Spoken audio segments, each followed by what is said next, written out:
Hello, friends. Welcome back. We're currently ranked 11th in Masters. No, just kidding. We're actually 26th in Platinum 3. That screenshot with the Master was before everybody else had finished their war. But it's nice to imagine that we could hit Master brackets. So today we're taking on We Are Groot TD, WAG2D, who are moving up. They were Gold 1 last season, currently ranked in the Platinum 3.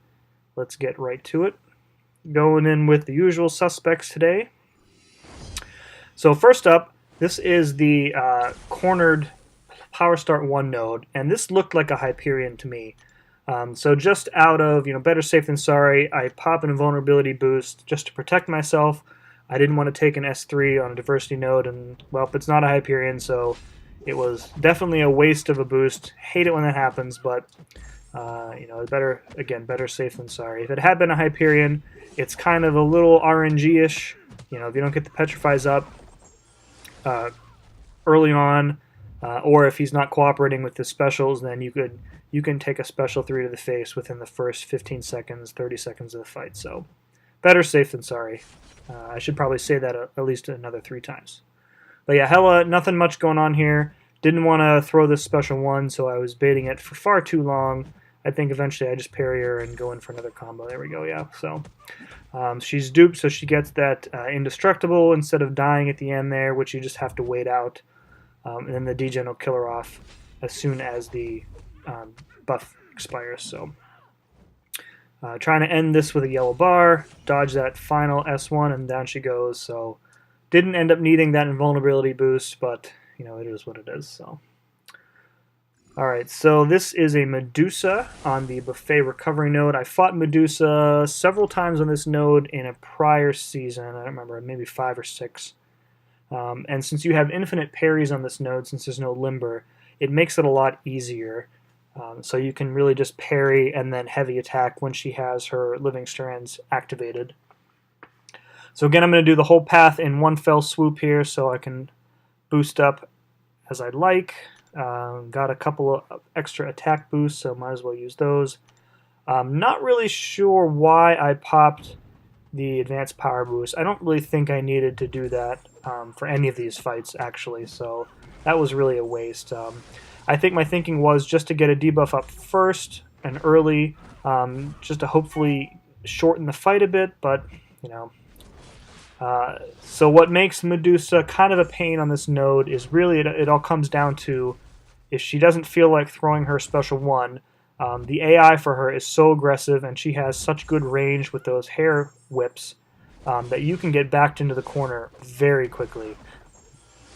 And in hindsight, I should probably have kept my special 3 on reserve just in case. But I noticed quickly that she threw her special 1s without too much baiting. So I figured that would probably stay that way the rest of the fight, and so it does. So again, I am pairing and heavying rather than going in with a single medium and backing off. This way I can get an extra 3 hits in, and also the heavy attack has a longer animation, so that allows more time for the degen to kick in. So pushed myself to a special 2 there, got the power sting on her.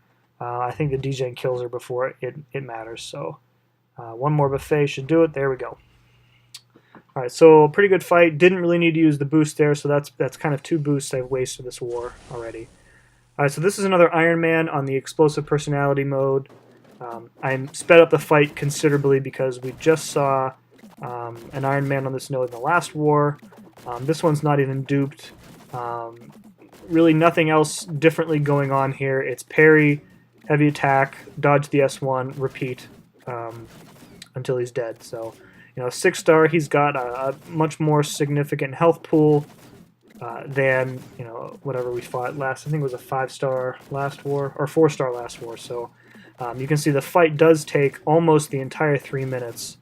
So I end up with about 40 seconds to spare. So, alright, so this is an unduped 5-star skill, and I was certain that it was going to be a Taskmaster or a Agent Venom or a Kingpin.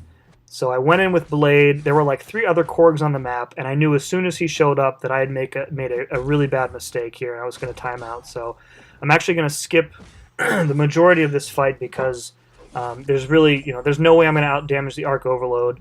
I had a 75% chance of getting a good matchup here with Blade. Sometimes it works out. If I had Scouter Lens, I would have known ahead of time, but I don't run Scouter Lens. Probably should. So we'll skip toward the end here. You see, I'm over 100 hits in here, and I've barely done anything to him. So here is where the timeout occurs. Not a death proper, but still counts against us. Really embarrassing. I feel like I should have made a better decision there.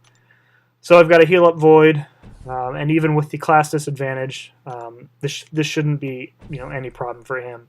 Since Korg is unduped, I'm not going to take any Thorns damage, so it's really just baiting out those heavies. He's not going to shrug off my parry stuns either, which I didn't remember going in. I was still a little annoyed from the Blade fight, so I ended up still baiting out heavies rather than parrying, going in with medium and 4 lights. Again, even though I'm not taking Thorns damage from him, I usually fight Korg the same way regardless. So you can see the degen already doing quite a bit. I get 1 Petrify up before the second Arc Overload hits. He's going to go down pretty quickly here. There's not much else going on in this fight.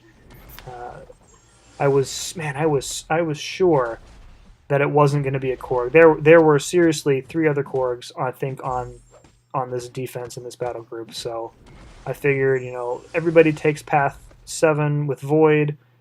Everybody who places defense knows that.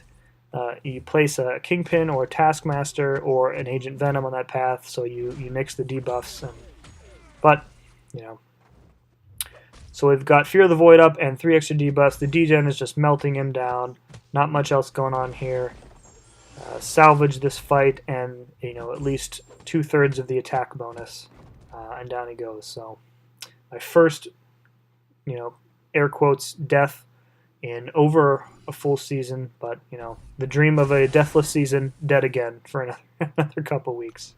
All right, so we've got a Mephisto mini boss on the Strike Back recovery node. Not concerned about recovery, but Strike Back here is a little interesting because he gets that natural power gain from his aura. So if you don't have the Petrify up and he's got his aura up and you hit him with a special attack, he could pretty easily get to his special 3.